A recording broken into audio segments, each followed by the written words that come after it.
All right, welcome back to Mike Epple, the Mike Epple Show. Okay, we're talking about later on tonight, we could see a U.S. government shutdown. Yep. And the market's really not concerned at this point. Not in the short term, Melanie. Good morning. The risk of a U.S. government shutdown, though, does loom large in the political spectrum in the United States.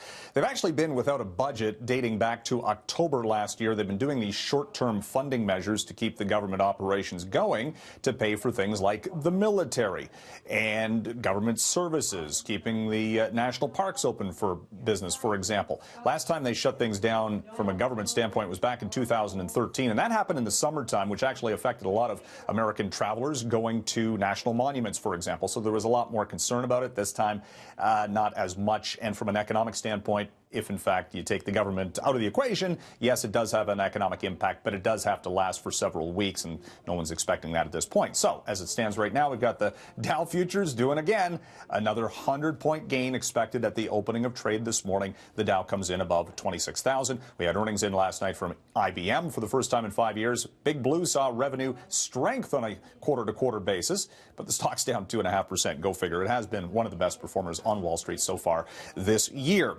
On the betting line for where Amazon will be putting its second North American headquarters after unveiling the short list of 20, which included the Greater Toronto area. Paddy Power website, the betting brokerage out of the UK, says that Atlanta and Boston are 3-to-1 odds. They're right at the top of the list.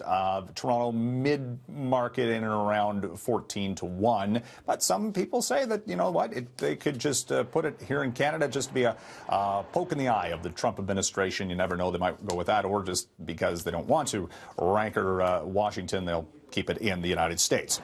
Apple will now give iPhone customers the choice whether or not they want to adjust their battery power after running afoul of consumers with that whole Batterygate issue where they were throttling back the speed of older iPhones to conserve batteries on upgrades of the iOS. Tim Cook saying, yeah, you know what, they're going to leave that up to consumers to turn that feature on or off going forward. And United Airlines looking to bring back a little bit of luxury to the skies. Flying has become so pedestrian, so to speak. Recently, United Airlines looking at a premium economy class, which will be obviously more expensive than regular economy, but you will have unlimited drinks, a little bit more legroom, and blankets and pillows from Saks Fifth Avenue that you will not be able to keep, but just to make, this is on international flights of 8 hours or longer, just to make those flights a little bit more bearable, going through customs and security notwithstanding.